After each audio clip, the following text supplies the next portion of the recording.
Lesson 8-1, Adding and Subtracting Polynomials. So the first vocab word in this lesson is monomial. A monomial is a real number, like 18. It can be a variable, like the letter z, or it can be a product of a real number, -4, and one or more variables, x squared, or even x times y. It can have an exponent as long as it's a whole number. So these 5 terms are called monomials. One thing that we'll learn about this lesson is how to tell the degree of a monomial. To find the degree of a monomial, it's the sum, meaning adding, of the exponents of the variable. So now a monomial member is just one term. Monomials can form larger expressions called polynomials. Poly means many. So this is a monomial because there's just one. But if I add another term or another monomial, maybe even one more, I have a polynomial because it's made up of many monomials. Okay? So let's talk about the degree. Finding the degree of a monomial. Look at A, 5x. We're only looking at the degree of the variables. So this one just has the variable of x. We can assume that if there's just one x, the degree is, or the exponent is 1, therefore making the degree 1 also. Since the exponent is 1, the degree is 1. Now what happens in example B when there's 2 variables, x to the third and y to the second? Remember from the last slide, the degree is a sum of the exponents, so you're going to add 3 plus 2 and you get a degree of 5. So add up the exponents for all the variables in the monomial. Now example C, 4 is a constant number. It has no variables attached. It is also a monomial. To tell what the degree is, since there's no variable, we can assume, let's pretend there was a variable x, but since it's not showing up, anything to the 0 power equals 1. So we can assume that 4 is just being multiplied by 1 because this equals 4. So since there's no variable showing, there must have been a degree of 0. In other words, a shortcut, whenever you have a constant with no variable, it has a degree of 0. All right. We'll do one more example. In example A, we look at, to find the degree of the monomial, look at the variables. They each have an exponent of 1. Add up the exponents. The degree of the monomial in example A is 2. You can add or subtract monomials by adding or subtracting like terms. So this is where you want to pay attention to the variables.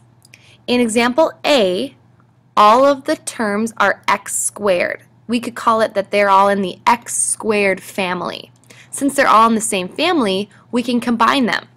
All you do is add 3 plus 5 equals 8. 8x squared is how we add those two polynomials. Let's look at example B. 4x to the third y minus 1x to the third y. Since they have the same ending or same variables, x to the third power y, we call them like terms, so we can subtract. 4 minus 1 equals 3x to the third y. A polynomial, we've already talked about this briefly, is a monomial or a sum of monomials. The following polynomial is the sum of these 4 monomials. The proper way to write a polynomial is in standard form. Basically what standard form is, you want to order the monomials from left to right based on their degree. So the degree of the polynomial in one variable is the same as the degree of the polynomial with the greatest exponent. Okay, so back up. These 4 monomials are ordered like this because this monomial has the highest degree, This one has the second highest degree of 2, third highest degree of 1, fourth highest of 0. This is standard form. This is the proper way to list a polynomial. Now, if they ever ask you what is the degree of the polynomial, we just learned how to find the degree of a monomial by adding the exponents. But if you want the degree of a polynomial, it's the same as the degree of the monomial with the greatest exponent. So since this monomial had the greatest exponent of 4, the degree of the whole polynomial is 4. So let's do an example of that. Here is a polynomial. It has one monomial of 6. Since it's a whole number constant, the degree is 0. We call that just a constant. There's one term, and since there's only one monomial, we call it just a monomial.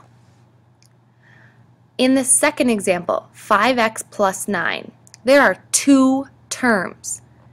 All of these are polynomials, but to get a little more specific, since there's 2, we can call it a binomial. Bi means 2.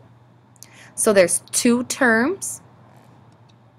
The degree, I look at the term with the largest degree. X has an exponent of 1, so the degree of the whole polynomial is 1. When you have a polynomial with a degree of 1, we call that linear. Just like if this were a linear equation, we know this would produce a straight line. All right, look at the next example. 4x squared plus 7x plus 3. There are 3 terms, or 3 monomials. And so when you have 3, we can specifically call it a trinomial. Tri means 3.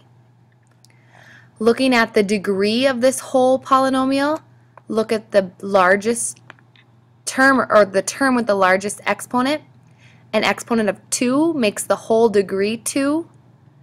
And this is what we call quadratic. We have not learned about that word yet, but a polynomial with a degree of 2 is quadratic. 2x to the third, there's only one term. It's just a monomial. However, the degree, since the exponent is 3, the degree is 3, and we call that cubic. Final example, there's 1, 2, 3 terms, so it's a trinomial again. The degree is 4, and we list that as 4th degree. So let's practice classifying polynomials. Looking at A, we want to name the polynomial on its degree and number of terms. So in A, 3x plus 4x to the second power. It's not quite yet in standard form. I'm going to switch that. 4x squared plus 3x. Now I've written it in standard form. It starts with the largest degree and goes to the smallest degree. The degree of this polynomial is 2 because the monomial with the greatest degree names the degree of our whole polynomial. So I'm going to say the degree is 2, which means, go back to our chart, when something had a degree of 2, we called it quadratic. So I'm going to name this quadratic. And then by number of terms, well, there's 1, 2 terms. That means it's a binomial. So these are the 2 words you need to classify the polynomial in example A. Looking at example B, I'm going to write this in standard form. 5x to the third is our biggest degree, plus 7x plus 4x minus 1. The degree is 3. Going back to my chart, a degree of 3 is cubic. And since there are 4 terms, first, I forgot one thing. We did not combine like terms. So 5x to the third power stays. 7x plus 4x makes a positive 11x, and then subtract 1. So before you can classify, you need to simplify and combine like terms. So now I actually only have 3 terms. This makes it a cubic trinomial. All right, I'm going to let you try the got it on your own. When we add polynomials, there are 2 methods to do so. So from this word problem that I'm not going to read at this moment, we have polynomials for campgrounds and backcountry. They want us to add these polynomials. We have like terms. We have the x squared family, the x family, and the no name family that are just constants. 2 methods to do this. Method 1, just add vertically. Line up your constants, your constants and your variables, and add them up, and you have your answer. Method 2, add horizontally. Keep them listed like this. You have the plus sign in the middle, and what you're going to do is you're going to take your x squareds plus the other x squared. Get your answer. The x, don't forget the negative signs if there are one, plus the negative x over there, and you get your answer. The negative constant, the positive constant. You're adding it, and you get your number there. So we just added polynomials. Take a look at that again if that didn't make sense. 2 methods, totally your choice in how you go about solving. All right. Next, subtracting polynomials. I'm going to kind of go over this briefly. Here's a polynomial. It's a trinomial, 1, 2, 3. And here's a trinomial, 1, 2, 3. We need to subtract them. Again, method 1 is line them up vertically and subtract. Method 2, line them up horizontally right next to each other and subtract x to the 3rd power minus 7x to the 3rd power. Gives you a negative 6x to the 3rd power. That's all for lesson 1. Go back and re-watch the video. Look at the examples from the book for further explanation. I'd like you to try the lesson check 1 through 4 and bring your answers to class.